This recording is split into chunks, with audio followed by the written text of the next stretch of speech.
3 months after Murrieta's police department was created, officers were called to a home in the new upscale middle-class Alta Murrieta neighborhood. At 9:42 a.m. on December 9th, 1992, relatives found the body of Henry Almarez Arroyo, a 46-year-old businessman, a single father of 3, who was beaten and shot to death. His children, ages 4, 6, and 9, were home at the time of the killing. The only witness to the slaying of Henry Arroyo was his 9-year-old daughter. Arroyo grew up in San Bernardino, where he was well known to law enforcement officers. According to published reports, at the age of 17, he had been arrested for cultivating marijuana plants and was sent to the California Youth Authority. In 1966, he was charged with attempted murder and spent at least 6 months in jail in San Bernardino County. In 1969, he was arrested on suspicion of murder, but the charge was plea bargained down to voluntary manslaughter, and Arroyo was sent to state prison. He was paroled in 1972. Somewhere along the way, he'd lost an index finger on his left hand and gained the nickname Four Finger Hank. During the 1970s, he was known to San Bernardino sheriff detectives as one of the county's top 10 drug dealers and most violent criminals. The 9-year-old girl told investigators her father had instructed her that if anything were to happen to him, she was not to call police, but to call his family instead. In the early morning hours, that's just what the girl did. Police shared it was very frustrating dealing with his family, and it was a very hostile environment. Murrieta Police Lieutenant Bob Davenport said he had several enemies based on his lifestyle. Still, his activities went mostly unnoticed in the quiet neighborhood. He was a member of the Vagos Motorcycle Club and had several other clashes with law, and in 1981 was convicted of leading others on a crime spree through Riverside and San Bernardino counties. Armed with a sawed-off shotgun, Arroyo would be known to smash the weapon into victims' face before the robberies. He served 4 years in prison and was released on parole in 1985. Family members told investigators Arroyo had not been involved in any criminal activity after he had been paroled this last time. However, police state that this was not true, saying, "We started searching the house and determined the slaying was possibly drug-related." Newspaper reports said both heroin and methamphetamine were found inside of the home. Arroyo bought the Murrieta home in 1990 and lived there alone with his 3 young children.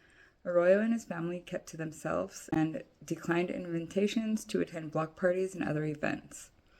Some neighbors were aware that Arroyo owned 2 businesses, Hardwick Clothier and Tailor in Hemet and American Dart Specialties in San Bernardino, and seemed well off financially. Hank thought of himself as a devoted father and always talked about how much he loved his children, one neighbor told reporters, with others saying that they had been a bit suspicious of the late-night comings and goings of people at the house and that the blinds always seemed to be drawn. Investigators believed he kept as much as $1 million in a large safe he had installed in his master bedroom, money he didn't earn from his legitimate business interests, neither of which were successful.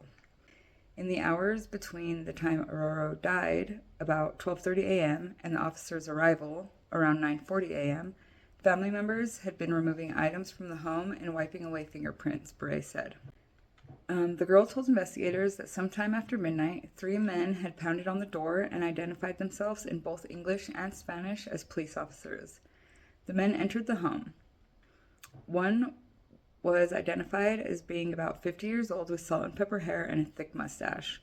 The other 2 men were both 30 to 40 years old, one white and one Latino. The white man wore a ski mask, the only suspect to hide his face, and a jacket that read police on the back. The girl said that the men beat her father and forced him into the bedroom where the safe was opened. They were looking for money, Beret said. The girl said that she saw them walking out with boxes of money, and at some point a gun was fired. The bullets entered Arroyo's shoulder and traveled to his heart. His body was found in front of the safe. The robbers left soon after the shooting, and there were still a lot of items left in the safe, Bray said, but there were big empty spaces where things had been taken. Among the items left behind were about $500,000 worth of gold and silver coins. Witnesses told investigators 3 men had driven away from the home in a full-sized gray pickup with an oversized camper shell on the back. The physical evidence was limited. A shoe print was found in the yard, and one key piece of evidence did turn up while students in the neighborhood waiting for the school bus the morning after the killing found a handgun in the bushes. Davenport confirmed that this was the weapon used to shoot Arroyo. However, the young girl's description of the suspects was the investigator's best lead. Using her description, a composite drawing was made of one of the robbers, the older of the three men. The drawing led to one suspect, a Corona man who had been arrested on parole violation. A search warrant was served and the man was questioned, but there was not enough evidence to arrest him. In early 1993, the Federal Drug Enforcement Agency, under a law that allows them to seize assets obtained through drug sales, took over the Blackthorn Drive home. In addition, property in a business area of Grand Terrace was seized, along with a home in the rural La Cresta area west of Murrieta.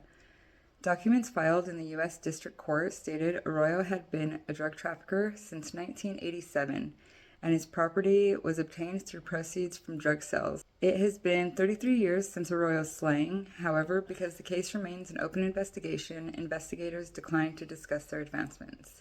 Over the years, family members have remained uncooperative, and investigators say they remain hopeful that someday the case will be solved.